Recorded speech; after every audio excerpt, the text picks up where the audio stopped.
is where for example, if you classified incorrectly the weight that a bridge could hold, that'd be really bad. You don't want the bridges to collapse, so you're conservative in making sure that the bridge isn't going to collapse. So it's the trade-off between false positives and false negatives, typically. So the 50-50 classifies much better, but there are situations where classifying incorrectly is terrible. In one case, and for the undergraduates, we always use the bridge example. We don't like our bridges to collapse, therefore we build them strong enough so that they're very unlikely to collapse, but that means we spend more money on the bridges. I don't know if that's a false positive, or it depends on how you think about it, whether it's a false positive or a false negative. But so is it better to have one wrong in each group, like the 50-50 priors, or is it better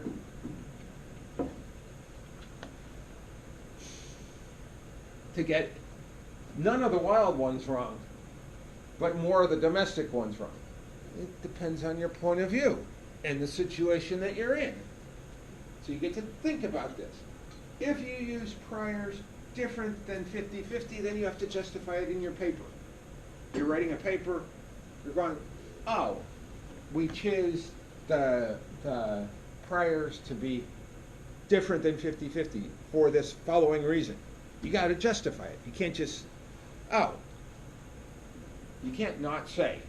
Remember, your methods that you write in your paper have to allow someone who has your data to reproduce your results. Within 5 years, you will have to submit your data with your paper. Did I tell you this? Okay. Don't be surprised in your future that when you write a paper that involves data, that you have to submit the data and the analysis with the paper. Because it's actually only logical that this would happen. Because that allows the reviewers to review what you did. And it also makes for many fewer errors with regard to published analyses. So the analysis is more reliable, is that the right word? If you submit the data and the analysis. So it's not going to be that hard to do, but people don't like submitting their data, and they don't like letting people know how the analysis was done, but it's going to make for better analyses. So you have to be able to justify the analysis that you did. And doesn't mean someone has to agree with you. They don't have to agree with you. But you have to justify what you did. And if you do linear discriminant analysis instead of logistic regression, you know someone's going to talk about logistic regression. And then the person that knows about partial least squares is going to say, hey, you have an ideal application for partial least squares. How'd that do? You're going to have to do these things, and people are going to be checking your work. And that seems a little odd to me as a statistician. I'm used to making the decisions, and that's what happens. But I know that the way at least NIH is headed, your data is going with your, right now they require that your data be submitted on funded projects within a year of publication. You have to give them your data. You don't have to give them the analysis. You just have to give them the data. But it's only a matter of time until they say, okay, now we want your analysis as well. How did you get the numbers that are in your paper? And what they're trying to do is have better reproducibility. Because you know that a certain percentage of the analyses aren't done correctly. And so they're trying to avoid that as much as possible.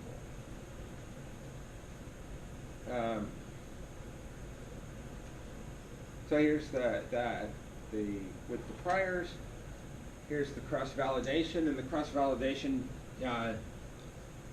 does still not so good. Maybe the prior isn't such a good idea. But the prior was set up to make sure that you get the wild ones right. And so you can basically bias the answer towards that. Oh, here's the part we're not talking so much about. If we were in the mathematical version of this course, we'd spend a lot of time here. So what Fisher did was he generalized analysis of variance. Mathematically, analysis of variance is the coolest thing ever. Analysis of variance, and you can, I'll zip through these, but to review, analysis of variance starts with SSTO, the total sum of squares.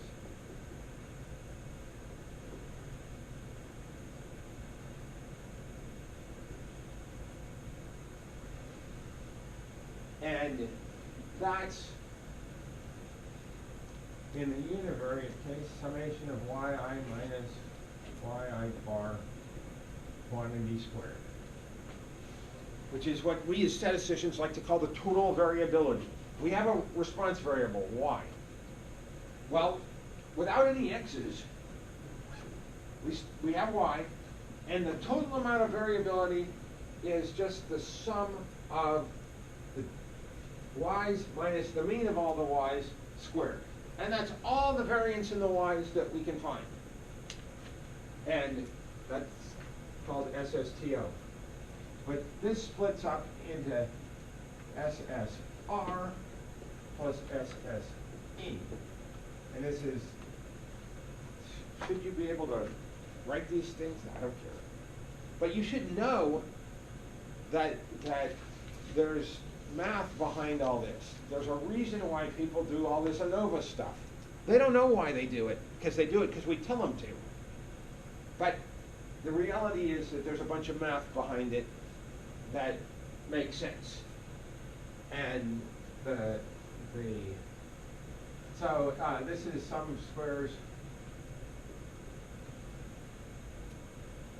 for quote regression.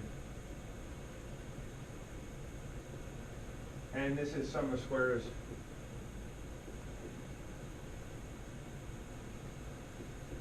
for error. The game is you want the error part to be small. Well, that's going to depend on what you choose for the model part. So if you do your regression correctly, if you do it well, then you're going to have a small amount of error, and the model is going to explain a lot of your variability. Well, there's no reason why this has to work mathematically. And so our graduate students spend a lot of time studying the proofs of these kinds of things because it's super cool that this total sum of squares splits up into these parts.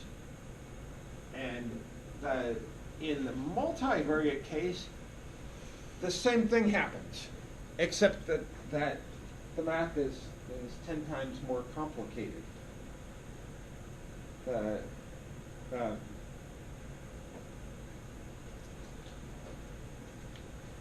That's like the variance, and if you multiply it by n minus 1, then you've got the total sum of squares over there.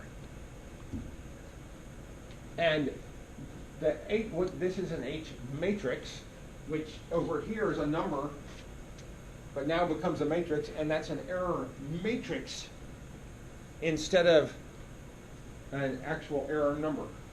And so the game continues. And the mathematics of multivariate statistics are always a generalization of the mathematics of univariate statistics.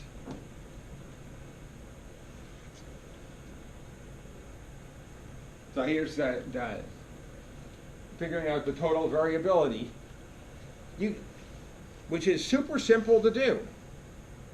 You don't need a computer to do it, and all this is based in the days before computers. Doesn't mean it's not useful now. There's the total sum of squares. It doesn't matter what anything else is. It's just based on the variability of the y's. And this is the sum of squares for treatment or regression over there, if you want to, whatever you want to call it. And then the error sum of squares.